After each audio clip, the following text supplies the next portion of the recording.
What's going on, guys? It's Petey here. We're going to be talking about the tech trees, Airman, Cannoneer, Tanker.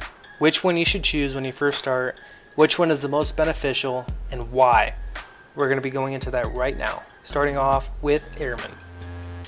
So, with Airman class, you have all air units get plus 10% to all attack, you get plus 20% speed, and then you get your standard attack versus rebels. This attack versus rebels is standard across Airman, Tanker, and Cannoneer, but you got to keep in mind when you're going to be attacking rebels. With bombers, it's very easy to fly over 3-4 cities, take out some farming troops, get your battle score up, so on and so forth. So Airmen, I think they have a benefit with that. Anyways, going in, fighters. Right off the bat, you get plus 15 attack versus air. You get an armament cost, which this armament cost minus 20%. This affects LC jets as well. So if you try to buy a jet from the League City, it'll take minus 20% of what it would originally cost, and it'll save your league some oil. So moving in, you also have a speed boost. These things are fast as shit. So moving on, bombers. You get max fuel. As we know, bombers have like low fuel, 3 hours. This boosts them up a little bit, makes them a little more manageable. You attack versus armor plus 40%, attack versus buildings plus 30%, and max ammo. Max ammo is the biggest thing. Bombers, right off the bat, they get 10 minutes worth of bombs. That's very slim. You might have to use a resupply when trying to take a capital city. But with the plus 50%, you get 15 minutes of bombs, and you can take out anything you want. And then just keep resupplying it. You'll save tactics on resupplies, so on and so forth. Plus, with the additional damage bonus, as you can see, plus 10%. Air armor buildings, it'll help you move through the map more smoothly. Going on to transports, if you're running an airman class, you shouldn't be using these unless you're running flak instead of jets for some reason. But you do get a speed bonus and a load capacity bonus, and it's cheaper. So you can also make gigs for your league and help out the league by saving oil. Your scouts, if you are an alt account, you get a minus 50% training and armament cost, plus 10% health, and a plus 50% versus air. That's huge. If you're an alt account, you have to run airmen. If you're going to run a scout army, 20, 30 scouts, I hate you guys, but run airmen. And air superiority wins the game. So flax, getting into late game, you get a plus 10% speed. Not really, no one really cares. 20% health, that'll help you against bombers. 20% attack range, nothing crazy, but you do get to heal. So moving on, anti-tank gun. This is one of the things that the airman class centers on, is the anti-tank gun. This will help you turtle. So starting in the beginning of the battlefield, you have no upgrades for tanks, no upgrades for level 8 artillery. You're going to have to rely on these anti-tank guns. The name of the game here is kind of sit back and try to kill off light tanks as they push you, and try to survive until you can get to level 10, and then get some oil, and then start getting some bombers out on the field. That's kind of the name of the game. This anti-tank gun class helps you out. You can make them for cheaper, you got more health, you got more attack versus armor, plus 60% attack versus armor. And off the bat, they already get 1350. So you're talking about some crazy damage going down on these light tanks. You get an additional attack range, and you get healed. End discussion. Tank destroyers, honestly, I've never seen these things late game. I'm not even going to talk about them. Those are the stats. Check them out if you want. Buildings are across Cannoneer, Tanker, and Airman. They're exactly the same. So take a mental picture of them now, because you'll see them 2 more times. Turrets, these turrets, they're plus 15% attack versus armor. It'll help out with those early pushes, help you turtle more. Oil extraction, minus 50% tactic cost, no penalty till steel production. This sounds good in theory, but this oil extraction costs 50 tactic points, and it only lasts for 30 minutes. So it is not worth it. Air recon, you're going to use air recon all the time. Minus 50% tactic points, that's a huge buff. Siege and destroy, you will use this all the time as well. Plus, it gives you a plus 10% attack versus buildings. Very key in my opinion. Tier 4 upgrades, these are going to be essentially the same. They're going to be exactly the same across Airman, Tanker, Cannoneer. So I'm not going to talk about them at all after this point, but those are the buffs you get. Ally skills, these are going to be the same, minus it's going to be different troops to activate these skills.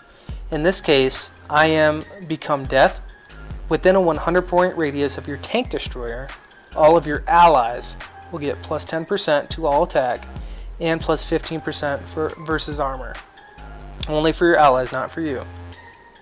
Pretty useless. If you run a tank destroyer late game, I'm pretty sure you'll get kicked from your league. Joint Force Commander, 200-point radius of your level 2 scouts. This is actually something useful. Level 2 scouts, very easy to make, especially with the 50% armament discount. Plus 15% attack for all allies. You can be a pretty good asset using this ally skill. Moving on, Tanker. With Tanker, all of your tanks, right off the bat, you're talking tank units plus 10% attack, you get plus 30% speed, you get plus 30% attack for buildings. It's a huge, your tanks are going to be ripping. If you don't have this, you're missing out. Medium tanks, you get a plus 30% speed, and then you get some defense against rocket launchers. If you're facing rocket launchers with medium tanks, you're going to lose the fight. I will bet you $3,000 you're going to lose the fight. Tiger tanks, minus 20% armament costs. You get some fuel, some ammo. You get a 30% speed boost, and then more defense. Not the greatest. You're going to have to worry on... you're going to have to work on your officers in order to get these guys up, but the Tiger tanks can be decent. Against M40s, I'm not sure, but the Stugs, this is where the tanker class shines. You've got a minus 50% training and armament cost. What this means is when you first start and you get level 5 city, level 5 munition factory, you're going to have Stugs being able to pump out for 130 rubber. So rubber is very essential at the beginning of the field. You're going to be able to push out these Stugs. You'll be able to have 5 to 10 Stugs going into your first battle. And with your light tank combos running Tanker, you'll be able to push that first city that you're trying to take, kill them off very easily. You're talking, you have max range. You have plus 20% attack range. So pushing up to that city, range towers, they only have 180% or a 180 attack range. So do the Stugs. But with this 20% attack range, you'll be able to out-kite them. So you can shoot the sniper towers, and they won't be able to shoot back. And you can just push your way all the way up until that second city and take that second city with ease. And you also get a heal on top of that. So the Stugs with Tanker are overpowered. Keep that in mind. But they won't be late game. Light tanks are also overpowered. You get a minus 50% training and armament cost as well, meaning that the steel to produce these things is nothing. It's 200 steel, and you can just make one. So you get a health bonus, you get plus 50% of all attack, and plus 30% speed. These things are quick. The Moss tanks, you get an armament cost, some fuel, some ammo, and some defense. Not too much. Moving on.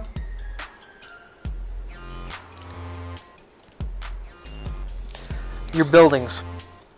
So you get a plus 30% repair rate. This is the same as the last one. I won't go over it.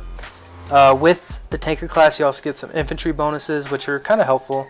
Plus 50% speed, you get plus 20% health, which will help you capturing those debatable captures when you just paradrop some troop in there and try to capture it. Yeah, that's what this is for. You get plus 500 defense for rocket launchers. If you're facing rocket launchers, you're dead, so don't worry about it.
fuel. You get plus 30% speed and attack versus buildings. This allows your M40s to act as Stugs almost. You can almost run a full M40 army without Stugs and just completely destroy cities. Your rocket launcher, I've never seen anyone rocket launchers unless you're trying to troll, so. But you don't get many benefits. I'm sure that's why. Artillery and self-propelled artillery, you get an armament cost, supply consumption. AA guns, self-propelled AA guns, and flak. You get speed. You get armament discount, which affects league cities as well. Keep that in mind. You get a defense against bombers, which really isn't needed because flak just shred bombers. And attack versus air plus 40%, which is nuts. The thing that sucks about Cannoneer is they focus on this recon vehicle quite a bit. The recon vehicle is 50% cheaper, so it's 20 steel. You get plus 15% max HP, supply consumption, plus 10% to attack. Essentially, these recon vehicles are like Terminator death machines. But who is running a recon vehicle late game? Let me know in the comments. Infantry. Your infantry, there's kind of the same as tanker. They get some good bonuses here. You get max HP. Same type of deal, plus 30% it's looking like. It'll help you capture some cities, but really you're not going to be fighting with infantry. Buildings, same as the last two. Turrets. This is the one turret upgrade that is pretty solid. You get a plus 30% attack versus air. Help you shoot down those gigs. That's the biggest threat you're going up against. Tactics, rubber harvesting is trash. Paratrooper airborne, minus 50%. I've used paratrooper airborne like 2,000 times, so that helps. Artillery support, it's minus 50% tactic cost, depletes 15% of actual HP. Fun facts. Tier 4 upgrades, same as the rest. Ally skills, this time when you're running your ally skills, you can use a rocket launcher to give a plus 100 bonus radius and plus 10% all attack, and additional 15% attack versus air. No one's running a rocket launcher late game. You have to have a monument for that and a level 6 manufacturer factory. That's not happening. If you're fighting that late in game, you should have already won by now. Joint Force Commander, this time you're using a level 2 recon vehicle, which is non-existent. You're not going to see a Jeep late game. There's no way. So kind of ignore those. Alright, moving on to the overview. So, for my analysis, and this is completely biased, you can think for yourself, but tanker is great for the first day of Battlefield and to have powerful Stugs. Stugs are used till the end of the game if you're running M40s. But they become less useful later in the field. You'll never see somebody running around with light tanks 4 or 5 days in. Cannoneer for M40s and flak. It's a very good tactic. Flak and M40s, splash damage on both sides, and you're going to be pretty strong. Airman for air superiority, bombers, scout swarms. If you're running an all, go Airman. Scout swarms are nasty. They can control a battlefield completely. Bombers as well. They're great for farming, great for pushing in, great for capturing cities. It just depends on what you want to play. If you like the tanks, I ran tanker for, I played this game on and off for about 4 years. I've ran tanker the entire time, as you can see from the first clip. And I loved them. The Stugs were so great and this and that, but I'm starting to switch it up. Late game, when you start getting into big game battles, you need a Cannoneer or an Airman. It just depends on how you want to play. Do you want to play on the ground or do you want to play in the air? That's all I have to say about that. I'll have a couple more future videos coming up, but thanks for listening. This has been Petey, and I appreciate you watching. Take it easy.